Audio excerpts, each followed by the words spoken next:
British ଅମଳରେ cost canal ପରିବହନର ପ୍ରକୃଷ୍ଟ ମାଧ୍ୟମ ସାଜିଥିବା ବେଳେ ଏବେ ପୋତି ହୋଇଗଲାଣି। ପଶ୍ଚିମବଙ୍ଗରୁ ଏହି କେନାଲ ବାଲେଶ୍ୱର ଦେଇ ଓଡ଼ିଶାର ବିଭିନ୍ନ ପ୍ରାନ୍ତରକୁ ସଂଯୋଗ କରୁଥିବା ବେଳେ ଏହି କେନାଲର ରକ୍ଷଣାବେକ୍ଷଣ ଅଭାବରୁ ଆଜି ଅବକ୍ଷୟମୁଖୀ ହୋଇ ଚାଲିଛି। କୋଷ୍ଟ କେନାଲ ଭଦ୍ରକ ଜିଲ୍ଲା ବାଲେଶ୍ୱର ଜିଲ୍ଲା ହୋଇ ପଶ୍ଚିମବଙ୍ଗ ରାଜ୍ୟକୁ ସଂଯୋଗ କରୁଛି, ଯାହାର ଲମ୍ବ ରହିଛି 271 କିଲୋମିଟର। ଏହିପରି କୋଷ୍ଟ କେନାଲକୁ 5 ନମ୍ବର ଜାତୀୟ ଜଳପଥ ଭାବେ ମାନ୍ୟତା ମିଳିଥିବା ବେଳେ ଏହା ପୋତି ହୋଇଯାଇଥିବାରୁ ପରିବହନ ବନ୍ଦ ହୋଇପଡ଼ିଛି। ପୂର୍ବରୁ ଏହି କେନାଲ ମାଧ୍ୟମରେ ପରିବହନ ସହଜରେ ହୋଇପାରୁଥିଲା, ମାତ୍ର ଏବେ ତାହା ଏକ ପ୍ରକାର ବିଚ୍ଛିନ୍ନ ହୋଇଯାଇଛି, ଯାହାକୁ ନେଇ ବାଲେଶ୍ୱର ସାଂସଦ ପ୍ରତାପ ଚନ୍ଦ୍ର ଷଡ଼ଙ୍ଗୀଙ୍କ ନେତୃତ୍ୱରେ କେନ୍ଦ୍ରୀୟ ଜଳ ପ୍ରାଧିକରଣର ଏକ 3 ଜଣିଆ ଟିମ୍ ବାଲେଶ୍ୱର ଗସ୍ତ କରି ଏହାର ସ୍ଥିତି ଅନୁଧ୍ୟାନ କରିଛନ୍ତି। ଏହି ଟିମ୍ରେ କେନ୍ଦ୍ରୀୟ ଜଳ ପ୍ରାଧିକରଣ ଭୁବନେଶ୍ୱର ସ୍ଥିତ ରିଜିଓନାଲ ଅଫିସର director Ajit Singh, project coordinator Sohel Rafat ଓ କ୍ରାଇସିସ୍ ମ୍ୟାନେଜମେଣ୍ଟ ସେଲର ଇଞ୍ଜିନିୟର ସୌମ୍ୟ ରଞ୍ଜନ ସାମଲ ପ୍ରମୁଖ ସାମିଲ ଅଛନ୍ତି।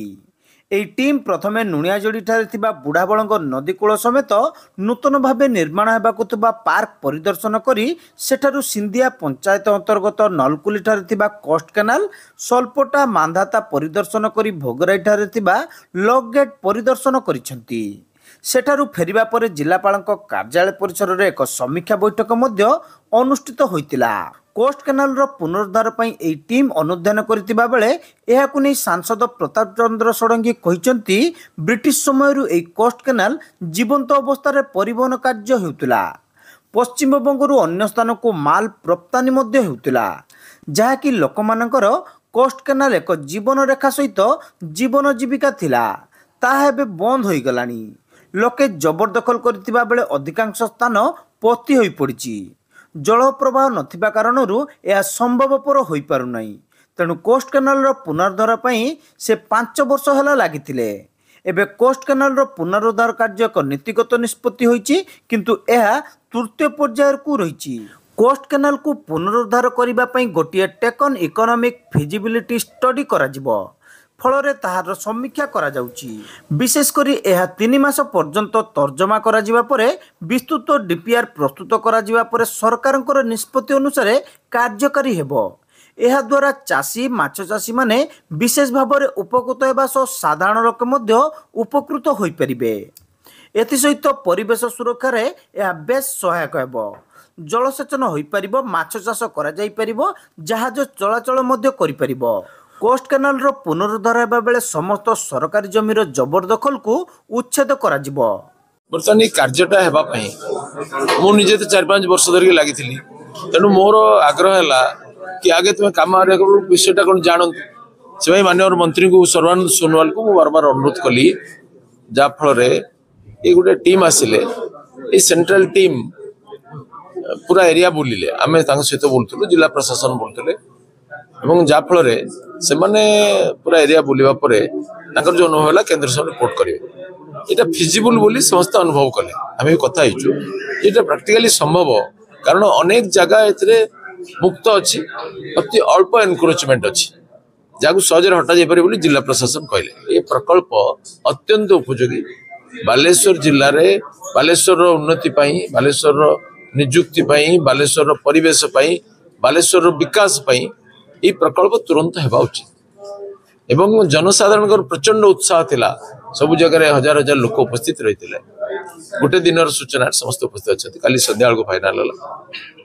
ତେଣୁ ଏହି ପ୍ରକଳ୍ପକୁ କାର୍ଯ୍ୟକାରୀ କରିବା ଆମେ ସର୍ବାନ୍ତକରଣ ଲାଗିବୁ। ସେମାନେ ବି କହିଛନ୍ତି ଆମେ ଆମ ରିପୋର୍ଟ ଦେଇଦେବୁ, ତାପରେ ଆପଣ ଲାଗିକି ସାଙ୍ଗସନ କରାଇବେ।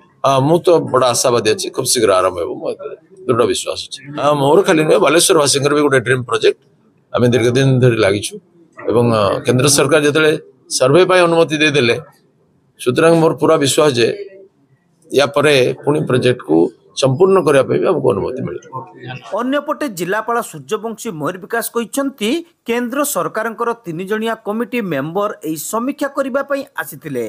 एही कमिटी बालेश्वर टाउन ठारू आरंभ करी भोगराई पर्यंत गस्त करी कोस्ट केनाल रो समीक्षा करिसंती। पूर्वरु कोस्ट केनाल को नै जो डीपीआर प्रस्तुत होइतिला ता ऊपर मध्ये समीक्षा हेबो। एपरिक समस्त स्थान परिदर्शन करने पर जिलापाल कार्यालय विस्तृत भाव में समीक्षा करा जायतिला। ଏହି ଟିମ୍ ଦିଲ୍ଲୀ ଫେରିବା ପରେ ଏକ ରିପୋର୍ଟ ପ୍ରଦାନ କରିବ। ସେ ନେଇ ରିପୋର୍ଟ ଆଧାରରେ ଆଗକୁ କାର୍ଯ୍ୟକ୍ରମ ଆଗେଇବ। ଯେତେବେଳେ କୋଷ୍ଟ କେନାଲର ପୁନରୁଦ୍ଧାର ପାଇଁ ଚୂଡ଼ାନ୍ତ ଡିପିଆର୍ ପ୍ରସ୍ତୁତ ହେବ, ସେତେବେଳେ ପୁନରୁଦ୍ଧାର କାର୍ଯ୍ୟରେ ଥିବା କିଛି ଜବରଦଖଲ ଆସିବ, ତାହାକୁ ମଧ୍ୟ ଉଚ୍ଛେଦ କରାଯିବ। କେନ୍ଦ୍ର ଓ ରାଜ୍ୟ ସରକାରଙ୍କର ନ୍ୟାସନାଲ ୱାଟରରେ ଯେଉଁ ଲଜିକ୍ ରହୁଛି, ତାହା କମ୍ ପଲ୍ୟୁସନ୍ ହେବା ସହ ପରିବହନକୁ ଅଧିକ ସକ୍ଷମ କରିବ। मोर गवर्नमेंट ऑफ इंडिया रू 3 मेंबर कमिटी आसी से कमिटी आज from Baleswar town to Bhograi पर्यंत से जाइकी कोस्ट कैनाल रो जो तांकर डीपीआर आगुरी भी बनी थिला से हिसाब रे से विजिट करिवे। और जो कोस्ट कैनाल जेटा हमरो नेशनल वाटरवे 5 रो पार्ट बनिबो सेति आज सब टीम फील्ड इंक्वायरी करिवो। संध्यारे कलेक्टरेट गोटे मीटिंग होबो, से सब जिनसे डिस्कस होबो और टीम दिल्ली को फिरला परे तांकर रिपोर्ट देबो, से हिसाब रे नेक्स्ट कार्यवाही करा जिवो। जते बेले टीम रो फाइनल डीपीआर बनिबो सेते जो जो अलाइनमेंट हिसाब रे जिबा कथा से हिसाब रे जदी कोन से एंक्रोचमेंट अछि किछि ऑब्स्ट्रक्शन अछि ताको निश्चय भाव रे डिस्ट्रिक्ट एडमिनिस्ट्रेशन विल रिमूव। देखंतु गवर्नमेंट ऑफ इंडिया और गवर्नमेंट ऑफ ओडिसा रो जो हमरो नेशनल वाटरवे रो जो ये रहउछि लॉजिक रहउछि कि सेटा less pollution and at the same time very convenient mode जेहेतु हमरो नदी गुड़ारे पानी विपुल अछि ताको केमिति हमरो जो कार्गो अछि ताको केमिति स्विफ्टली मूवमेंट करिवारो तारो टार्गेट अछि। और हमरो लकीली ये जो नेशनल वाटरवे 5 भीतर डीपीआर इंक्लूड करिवारो जो अछि आज निश्चय जेहेतु एटा गोटे कैनल हिसाब रे रहुछि, बट जते डीपीआर प्रिपेयर होबो तापरे ये इशू पर हमें पूरा